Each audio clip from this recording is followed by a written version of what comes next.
ভাইরা আমার, বিচার বহির্ভূত হত্যা পৃথিবীর সকল সভ্যতায় খারাপ কাজ। সব সমাজ এটাকে খারাপ মনে করে যে বিচার বহির্ভূত হত্যা করা যাবে না, যে কোনো মানুষের বিচার পাওয়ার অধিকার আছে। নবী করিম সাল্লাল্লাহু আলাইহি সাল্লামের সামনে সেই 1450 বছর আগের বাস্তবতা, বারবার আমি এই শব্দটি বলছি, কারণ আমরা নবী করিম সাল্লাল্লাহু আলাইহি সাল্লাম বা মুহাম্মদ সাল্লাল্লাহু আলাইহি সাল্লামকে যদি মূল্যায়ন করতে হয় আজকের পার্সপেক্টিভে 2024 পৃথিবীর সাথে যদি আপনি তুলনা করেন, সেই তুলনাটা যথার্থ হবে না। আজকের পৃথিবীতে মানবাধিকারের কথা বলা এটা একটা ফ্যাশনের ব্যাপার, আমি সবসময় বলার চেষ্টা করি। এখন আপনি যত বেশি অধিকার বলবেন, অধিকার যত বেশি কপচাবেন, তত বেশি বাহবা পাবেন যে লোকটা অনেক সচেতন, এই লোকটা অনেক আধুনিক, অনেক স্মার্ট। আপনাকে পৃথিবীর বিভিন্ন মোড়ল দেশের এম্বাসিগুলো ডেকে ডেকে আপনাকে অনেক প্রজেক্ট দিবে, আপনার ফান্ডের অভাব হবে না, কারণ আপনি অধিকার নিয়ে কাজ করছেন, মানবাধিকার কর্মী, আপনি সমাজ কর্মী। এগুলো শুনতে বেশ ভালো শোনা যায়, এগুলো ফ্যাশনের ব্যাপার। 1450 বছর আগের পৃথিবী যখন নিজের সন্তান কন্যা হয়েছে, বাবার সাথে যুদ্ধে যেতে পারবে না, শুধুমাত্র এই কারণে সেই কন্যাকে জীবন্ত পুঁতে ফেলে বাপ পৈশাচিক আনন্দে মেতে উঠত, সেই সমাজের বুকের উপরে দাঁড়িয়ে মুহাম্মদ সাল্লাল্লাহু আলাইহি সাল্লাম বলেছিলেন, তোমাদের কেউ যদি দুটি কন্যা সন্তানের বাবা হয় এবং সে যদি তাদের সাথে সুন্দর আচরণ করে, তাদের কোনো অধিকার নষ্ট না করে, তাদের জন্য জান্নাতের গ্যারান্টি রয়েছে। এটা 1450 বছর আগের ওই বর্বর সমাজের বুকের উপরে দাঁড়িয়ে তিনি বলেছিলেন। যে আরাবিয়ানরা তাদের বাইরের মানুষকে, অন্য ভাষার মানুষকে মানুষ মনে করতে 10 বার ভাবতো, সেই সমাজের মানুষের বুকের উপরে দাঁড়িয়ে ঐতিহাসিক বিদায় হজের ভাষণে তিনি বলেছিলেন, আলা লা ফাদলা লি আরাবিয়্যিন আলা আজমি ওয়ালা লি আজমিয়্যিন আলা আরবি। মনে রাখবে, কোন আরাবিয়ানের কোন শ্রেষ্ঠত্ব নাই কোন নন আরাবিয়ানের উপরে। একজন কালো রঙের আফ্রিকান মানুষের কোন প্রকার তার উপরে কোন আরাবিয়ান সাদা চামড়ার মানুষের কোনো মর্যাদা নেই। মর্যাদা হবে মানুষের তাকওয়ার ভিত্তিতে, মানুষের মানসিকতার ভিত্তিতে, কর্মের ভিত্তিতে। যদি বাংলাদেশের আনাচে কানাচে থাকা কোন গ্রামের মানুষ তিনি সৎ হন তার চিন্তায়, তার কর্মে, তার দর্শনে, তাহলে সেই মানুষটি আরবের মক্কার কাবার পাশে থাকা, কাবার ভেতরে থাকা কোন খারাপ মানুষ, খারাপ চিন্তা, খারাপ কর্মের মানুষের চাইতে ওই বাংলাদেশের আনাচে কানাচে থাকা মানুষ আল্লাহর কাছে শ্রেষ্ঠ এবং সেরা। ইসলাম সেই কথা বলেছে। আজ পৃথিবীর যে সমস্ত দেশের মানুষরা আমাদেরকে সভ্যতা শিখায়, যারা আমাদেরকে অধিকারের সবক দেয়, মুসলমানের সন্তান জানে না সে বাঘের বাচ্চা, তাদের কাছ থেকে সবক নেওয়ার প্রয়োজন নেই। তাদের 14 গোষ্ঠীর জন্মের শত শত হাজার বছর আগে আমাদেরকে ইসলাম সেই সুমহান জীবন দর্শন দিয়ে গেছে, যখন তারা সেগুলোর কথা কল্পনাও করেনি। দুর্ভাগ্য আমাদের, আজ আমাদের সেই ইসলাম কোরআনে আছে, আমাদের ইসলাম হাদিসে আছে, সেই ইসলাম আমাদের জীবনে নেই, আমাদের সমাজে নেই, আমাদের পরিবারে নেই, আমাদের রাষ্ট্রে নেই। এটা হলো আমাদের দুর্ভাগ্যের বিষয়। সেজন্য আজ শেয়ালের বাচ্চারা বাঘের বাচ্চাকে মানবতা শিখায়। ভাইরা আমার, পৃথিবীর সে সমস্ত অঞ্চলে মানুষেরা আমাদেরকে সংখ্যালঘুদের অধিকারের কথা বলে, যে সমস্ত দেশে এখনো মুসলমানরা ঝেড়ে কাশতে পারে না। 2024 এই পৃথিবীতে আপনি যদি পৃথিবী ঘুরেন, আপনি দেখবেন একটা রুম ভাড়া করে মুসলমানরা নামাজ পড়বে, পারমিশন নাই। আমি কোন দেশের নাম উল্লেখ করতে চাই। তাদের ক্রিসমাস ডে উপলক্ষে আপনি দেখবেন সকল শিক্ষা প্রতিষ্ঠানের স্টুডেন্টরা বর্ণিল লাল কালারে তারা সুসজ্জিত হয়ে ওই দিন শিক্ষা প্রতিষ্ঠানে যাচ্ছে, আনন্দ করছে, উৎসব করছে, ফুর্তি করছে, সেটাতে তাদের কোনো অসুবিধা হয় না। কিন্তু আমরা মুসলমানরা যখন ওতে ওড়না পড়ি, তখন তাদের জাত চলে যায়। ভাইরা আমার, নারী অধিকারের কথা বলা তো এখন ফ্যাশনের ব্যাপার, এটা বলা তো এখন সেফ জোনে থাকার ব্যাপার। আপনি যত বেশি নারী অধিকার নিয়ে কপচাবেন, তত বেশি ওই যে বিদেশি এমবাসি গুলো এসে আপনাকে সেদে সেদে প্রজেক্ট দিয়ে যাবে, পত্রিকাগুলো আপনাকে কভারেজ দিবে। মুহাম্মদ সাল্লাল্লাহু আলাইহি সাল্লাম যখন নারী মুক্তির জন্য কাজ করেছেন, তখন পৃথিবীতে বাহবা দেওয়ার কেউ ছিল না। গোটা সমাজের বিপরীতে একা দাঁড়িয়ে, ওই সমাজের বুকের উপরে দাঁড়িয়ে নারী অধিকারের ওয়াজ করেন নাই, নারী অধিকারকে প্রতিষ্ঠা করে দিয়ে গেছেন। বেলাল হাবশী রাদিয়াল্লাহু তাআলা আনহু ছিলেন বাহিরের মানুষ, মক্কার না, মদিনার না, বাহির থেকে আসা। আবার গায়ের রং ছিল ব্ল্যাক, কালো। আবার ছিলেন কৃতদাস।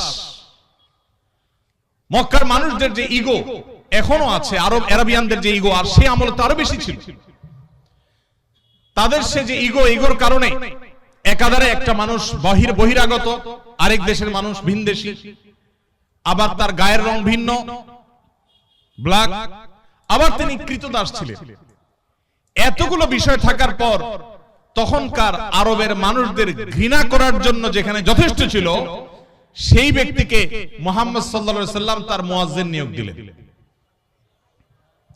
আজ পৃথিবীতে যারা আপনাকে মানবতার সবক দেয়, তাদের দেশে এখনো সাদা আর কালো মারামারি হয়, এখনো তারা বৈষম্যের মধ্যে আছে।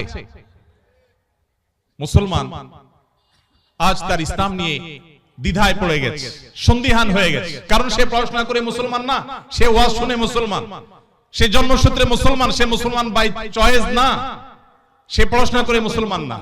আপনারা শিক্ষিত মানুষ, আপনারা জাতির বিবেক, আপনারা আগামীর বাংলাদেশ, আপনারাই আমাদেরকে নতুন বাংলাদেশ উপহার দিয়েছেন, আপনারাই আমাদেরকে স্বপ্ন দেখিয়েছেন।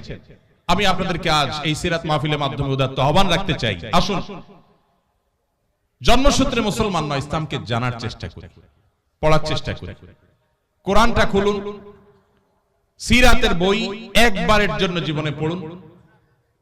আমি আবারও আল্লাহর উপরে ভরসা রেখে শপথ করে বলতে পারি, আপনি মুসলিম হিসাবে আপনার ইসলামের প্রতিটা বিধানকে আপনি এনজয় করবেন, আপনি তৃপ্তির সাথে প্রত্যেকটা বিধান পালন করবেন। আপনার কাছে নামাজ বোঝা মনে হবে না, আপনার কাছে ইসলাম পালনটাকে বোঝা মনে হবে না, এটা ধর্মের চাপিয়ে দেওয়া কোনো বিষয় মনে হবে না, এটা আপনার জীবনের সবচেয়ে প্রয়োজনীয় পার্ট আপনার মনে হবে যদি আপনি ইসলামটাকে বোঝার চেষ্টা করেন। আল্লাহ তাআলা আমাদের সবাইকে সেই তৌফিক দান করুন। সমাজে ভাইরা আমার, ইসলামী শরিয়ার সৌন্দর্য নিয়ে আমি বলেছি যে এটা নিয়ে আলোচনা আসলে 2, 4, 5, 7 ঘন্টার বিষয় না, এটা নিয়ে আমাদেরকে স্টাডি করতে হবে, পড়াশোনা করতে হবে। আমি শুধুমাত্র নমুনা স্বরূপ কয়েকটা কথা বললাম যে নবী করিম সাল্লাল্লাহু আলাইহি সাল্লাম আমাদেরকে কি দিয়ে গেছেন। আমি বলছিলাম বিচার বহির্ভূত হত্যার কথা। বিচার বহির্ভূত হত্যা বা বিচার বহির্ভূত ভাবে আইনকে হাতে তুলে নেওয়া, মানুষকে বিচারহীন ভাবে কাউকে অন্যায় ভাবে কারোর উপর আঘাত করা, সব সমাজে এটাকে খারাপ মনে করা হয়। ইসলাম তার চাইতে আরো এক ধাপ এগিয়ে। কিভাবে? আপনি কোন মানুষকে বিচারে প্রমাণিত হওয়ার আগে দোষী সাব্যস্ত করে শাস্তি দেওয়া তো পরের কথা। ইসলাম বলে ইজতানিবু কাসীরাম মিনায-যন্ন ইন্না বা'দায-যন্নি ইসম। কোন মানুষ তার ব্যাপারে চুরির অভিযোগ উঠেছে, সেটা প্রমাণিত হওয়ার আগ পর্যন্ত তাকে মনে মনে চোর হিসাবে যে ধারণা করা, এই যে মনে মনে তার সম্পর্কে কুধারণা করা, ইসলামে সেটাও অপরাধ, হারাম। পৃথিবীর কোন সভ্যতা এটা পাবেন না। সকল সভ্যতা বলবে বিচারে দোষী প্রমাণ হওয়ার আগে কোনো শাস্তি নয়, এটুকু বলবে।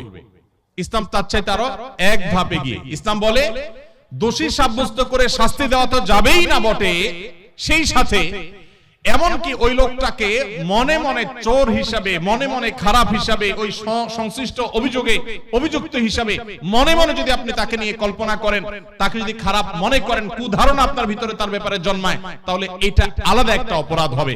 কারণ আপনি মনে মনে তাকে তাচ্ছিল্য করলেন, অপরাধী মনে করেছেন, এটা এক প্রকারের অপরাধ যদি তার অপরাধটা প্রমাণ না হয়। ভাইরা আমার, গর্ব করার জন্য আপনার ইসলামই যথেষ্ট।